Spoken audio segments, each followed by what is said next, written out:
Hello, this is Terrence Keene, and this is my story of Otto. So, I'm not sure when I first decided that I all of a sudden had to have a pet. I haven't had a pet since I lived in Denver with my parents way back when. Uh, but all of a sudden, I kept thinking about it. So, I got myself down to the ACC Center on the east side here in New York City. It's the Animal Care Center. And I wasn't quite sure when I first went if I wanted a dog or a cat. And when I got to the center, to the shelter, I found the whole thing overwhelming because it seemed to me that the animals sort of knew what was going on, and there was a desperation involved, and um, I find the whole thing kind of sad. This shelter, by the way, is a kill shelter. I mean, they're very nice to the animals, but they don't have the funding to keep them forever. And so there's a time limit. So an animal must get adopted or, uh, it's not going to be good. So I looked at some dogs, and there were some that I really liked, but then I walked away and was looking at cats, and then the dogs were taken. They go that fast. And I passed by this cat that I thought was very nice and very attractive and friendly and outgoing, but I just was overwhelmed by the whole thing. So I left. And I went back a couple days later intending to take another look at that cat, but he was, as cats are, he was very sleepy that day and he was unresponsive. And so I was walking around, and all of a sudden this other cat reached way out of his cage and stroked my face with his paw. And that was Otto. So I was charmed, and they brought him out of his cage and they put me alone in a room with him for a little while so I could sort of get to know him. And he was very distracted by everything. But I decided to adopt Otto. And that was great. I brought him home.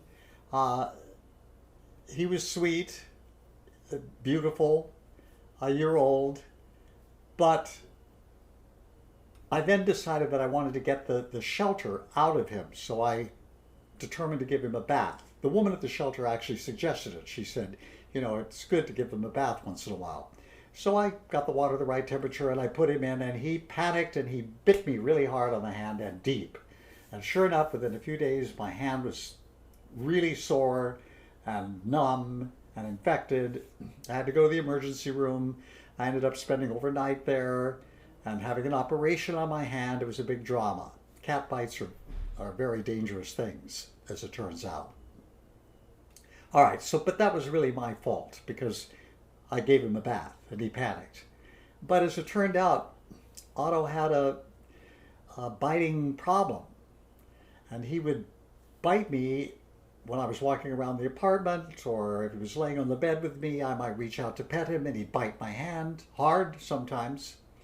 And the worst thing was, I might be laying in bed and he would jump up and attack my face and bite me hard on the face, hard enough to draw blood sometimes.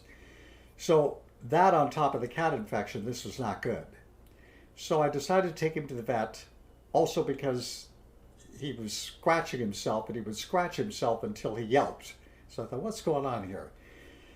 And I took him to the vet and I told him the history of the biting and all that. And the vet said, you know what, you need to get rid of this cat.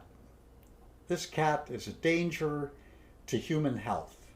And there are so many nice cats, sweet cats, it's just not worth it. And I thought, well, now wait a minute. Otto had been, for the first year of his life, with his family, with a mother and father and two children and a dog. And they supposedly got rid of him because one of the children was allergic. I'm not so sure. I have a feeling that they had left the kids alone with Otto, unattended, and the kids maybe were rough with him or taunted him and he started biting them, and that's the reason that they got rid of him. But anyway, he was used to all this activity. The other dog, the kids, mother and father, and then he came to me, and I was gone working, and then I came home and I had to sleep because I work at night and I sleep during the day.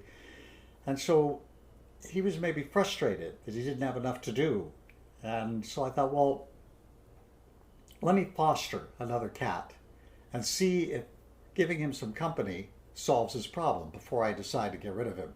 Because if I took him back to the shelter, that would be a death sentence for him. You can't take a cat back to the shelter. That's not going to work. So I wanted to give him another chance. And I went to this wonderful organization called Kitty Kind here in New York City. And I talked with one of the ladies who runs it, Kathy. And I told her the whole history. And she sort of zeroed me in on Graydon. Because I told her I wanted a cat roughly the same age, roughly the same size, because Otto's pretty small, and I didn't want a cat that was big and was going to bully him. And Graydon had lived on the street, and they rescued him with a couple of other cats. But he had a great personality, and they liked him there at the shelter. Everybody knew him, and she thought that his feistiness would maybe blend well. So I brought Graydon home, and of course, with all the instructions everybody gives, you have to be very careful when you introduce two cats. Keep them separate for the first 2 weeks. Keep the door closed. Just let them hear each other. Maybe let them see each other for 15 minutes a day. There's all these things you're supposed to do. I didn't do any of that. I had the door closed to the kitchen, but Otto was very curious as to what was going on in the kitchen. So I opened the door and let him in. And the minute the two of them saw each other, they loved each other.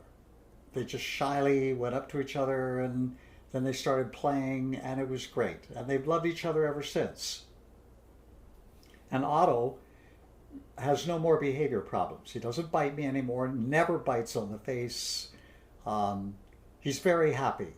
And so that's, that's great.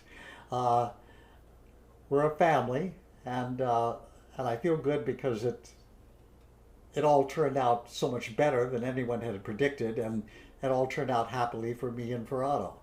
So that's my story of Otto and Graydon. Thanks for listening.